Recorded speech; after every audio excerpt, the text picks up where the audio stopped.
Hello and welcome to Kids Heaven Public School online classes sessions.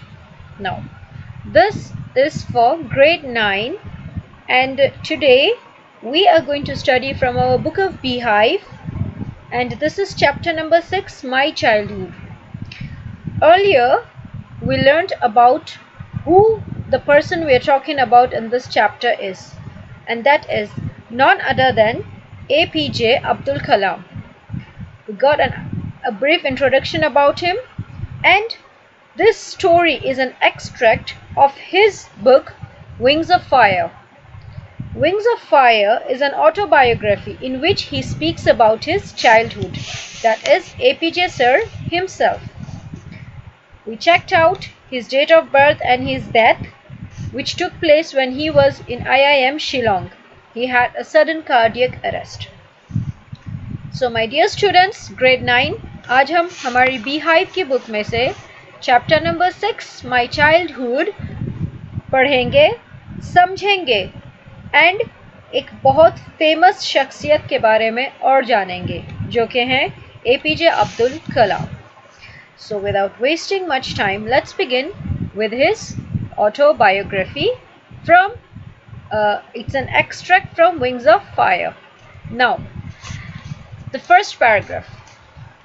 I was born into a middle-class Tamil family in the island town of Rameshwaram in the erstwhile Madras state. So ये इनकी birth की बात है कि इनकी पैदाइश कहाँ हुई थी. So मद्रास पहले कहा जाता था, ठीक है, अब चेन्नई है इसका नाम.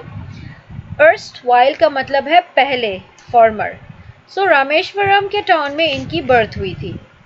My father, Janul Abedin, had neither much formal education nor much wealth. Despite these disadvantages, he possessed great innate wisdom and a true generosity of spirit. He had an ideal helpmate in my mother, Ashiyamma. अब देखें ये अपने father के बारे में बताते हैं. सबसे पहले इनके फादर का नाम जैनुल आबिदीन, ठीक है. इनकी कोई ख़ास पढ़ाई नहीं थी और ना इनके पास कुछ ख़ास वेल्थ थी, मतलब के पैसे या कोई भी बहुत कीमती एसेट. फिर भी ऐसे डिसएडवांटेजेस के बाद ही पोजेस्ड ग्रेट इनेट विजडम, मतलब इनके अंदर पैदाइशी ही एक विजडम था, एक बहुत अच्छे इंटेलिजेंट इंसान थे. And true generosity of spirit, इनका जो एक नेचर था, ठीक है, वो बहुत जेनरस था. जेनरस इंसान होते हैं जो हमेशा सबकी हेल्प के लिए आगे रहते हैं, ठीक है, बहुत अच्छे से बात करते हैं, दयालु होते हैं. सो ये इनके फादर का नेचर था. He had an ideal helpmate in my mother Ashiyamma, और उनकी जो सबसे अच्छी हेल्पमेट थी वो मेरी मदर के रूप में थी, जो कि थी Ashiyamma. I do not recall the exact number of people she fed every day, but I am quite certain that far more outsiders ate with us than all the members of our own family put together.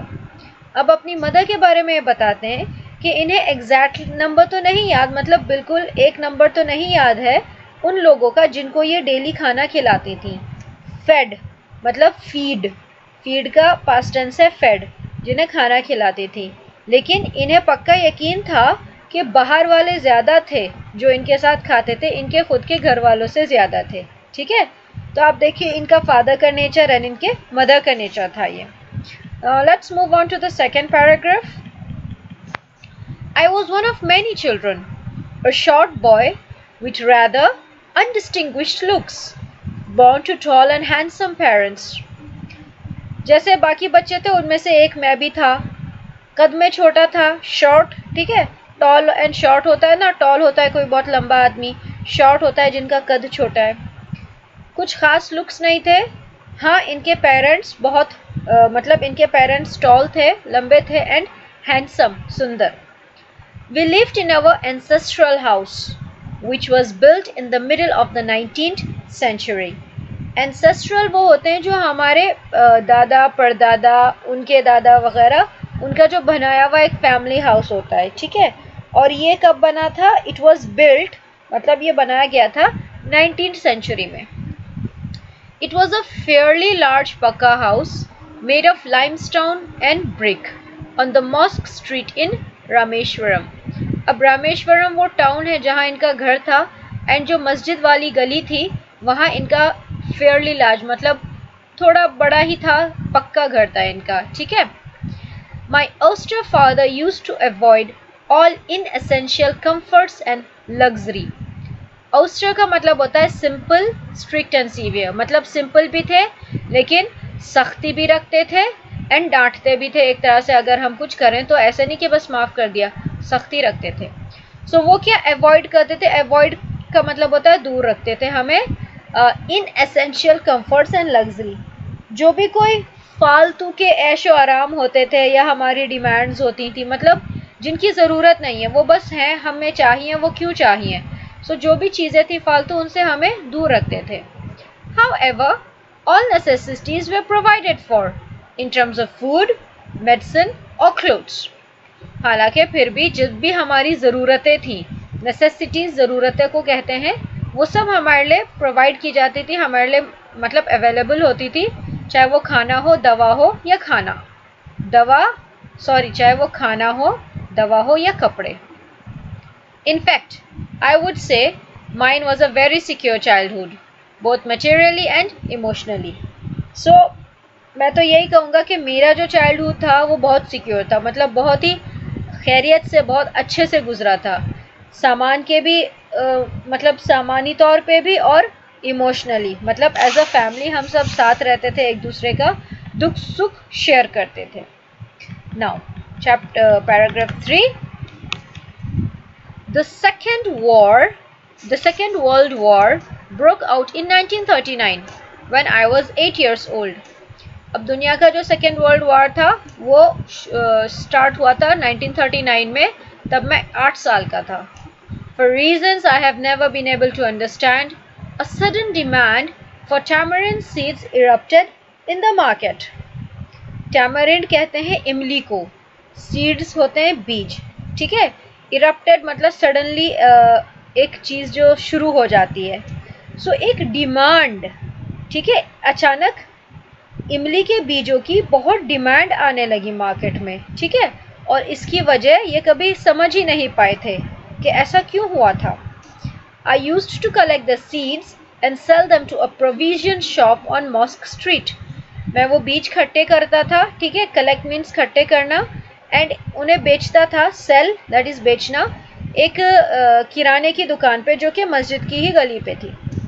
A day's collection would fetch me the princely sum of 1 anna. Anna जो है वो पुराने ज़माने का सिक्का था जो कि 6 पैसे के लगभग था, एक अन्ना में 6 पैसे होते थे, ठीक है। तो इतना वो बेच के एक दिन में कमा लेता था।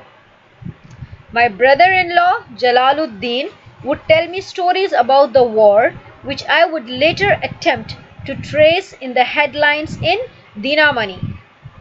अब इनके जो ब्रदर इन लॉ थे, जलालुद्दीन नाम से थे, वो इनको कहानियाँ बताते थे वॉर के बारे में। वॉर होती है जंग, ठीक है, जो के ये बाद में ढूंढते थे दीनामनी के हेडलाइंस में।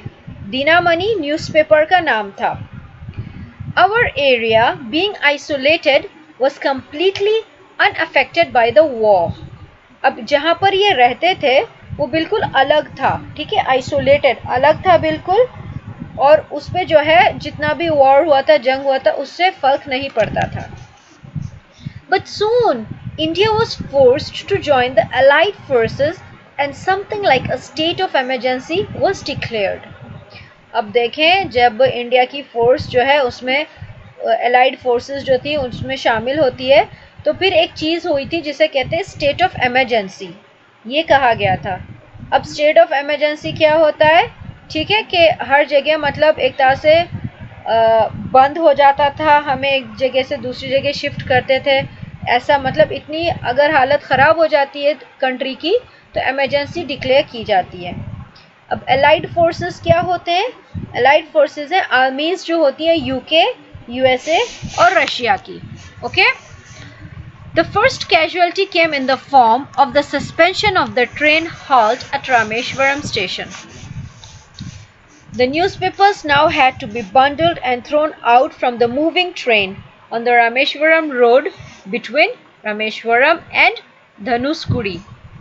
That forced my cousin. Okay, so जो पहला फर्क पड़ा था अब जब इंडिया ने भी वो ज्वाइन कर लिए थे फोर्सेस, तो उसमें क्या होता था कि जो ट्रेन आती थी रुकती थी रामेश्वरम स्टेशन पे, अब नहीं रुकती थी, ठीक है, वो रुकनी बंद हो गई।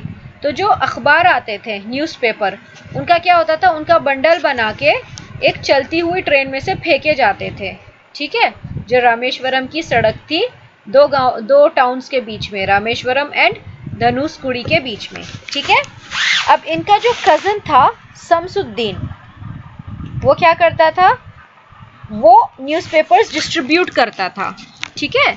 ये देखें यहाँ पर, that forced my cousin Shamsuddin who distributed newspapers इन रामेश्वरम। अब वो पेपर्स डिस्ट्रीब्यूट करते थे, लेकिन अब उनके साथ क्या प्रॉब्लम हुई, to look for a helping hand to catch the bundles and as if naturally I filled the slot. अब वो पहले तो अकेले करते थे, जाते थे ट्रेन में से लेते थे, ट्रेन रुकती थी, अब ट्रेन चलती हुई फेंक के जाती थी बंडल, तो अब उनको कोई हेल्पर चाहिए था, कोई मदद करने वाला चाहिए था जो वो बंडल्स पकड़ ले, उठा ले, ठीक है। और जैसे कि मेरी किस्मत थी, मैं अवेलेबल था, वो जगह मैंने ले ली। Shamsuddin helped me earn my first wages. Shamsuddin जो मेरे कज़न थे, उनकी वजह से उन्होंने मुझे रख लिया जॉब पे, एक तरह से उनकी वजह से मैं अपनी पहली वेजेस कमा सका। अर्न मीन्स कमाना, वेजेस एक तरह से दिहाड़ी मान के चलें। Half a century later, century में होते हैं 100 साल, so half a century later I can still feel the surge of pride in earning my own money for the first time, ठीक है। सेंचुरी लेटर मतलब 50 साल बाद आज भी उनको इस बात पे गुरूर फील होता था, मतलब वो उन्हें फील होता था कि वो क्या मोमेंट था, कि अपने लिए अपनी सबसे पहली कमाई कैसी होती थी, उसकी जो फीलिंग होती थी, ठीक है। 50 साल बाद भी उन्हें उस बात का एहसास फील हो जाता था। Every child is born with some inherited characteristics into a specific socio-economic and emotional environment and trained in certain ways by figures of authority. अब एक ये जनरल बात बताते हैं हमको कि हर बच्चा जब पैदा होता है, ठीक है, कुछ तो वो कैरेक्टरिस्टिक्स अपने माँ बाप की लेके आता है, बाकी जब वो इस सोसाइटी में आता है, ठीक है, एंड इमोशनली वो ज्वाइन करता है, दुनियादारी सीखता है, और अलग अलग तरीके से वो ट्रेन होता है डिपेंडिंग कि उसके चारों ओर किस टाइप के लोग होते हैं। सो एपीजे अब्दुल कलाम सर हमें बताते हैं लाइफ के बारे में, हम ये पढ़ेंगे बहुत अच्छे से नेक्स्ट पार्ट में। Okay, thank you.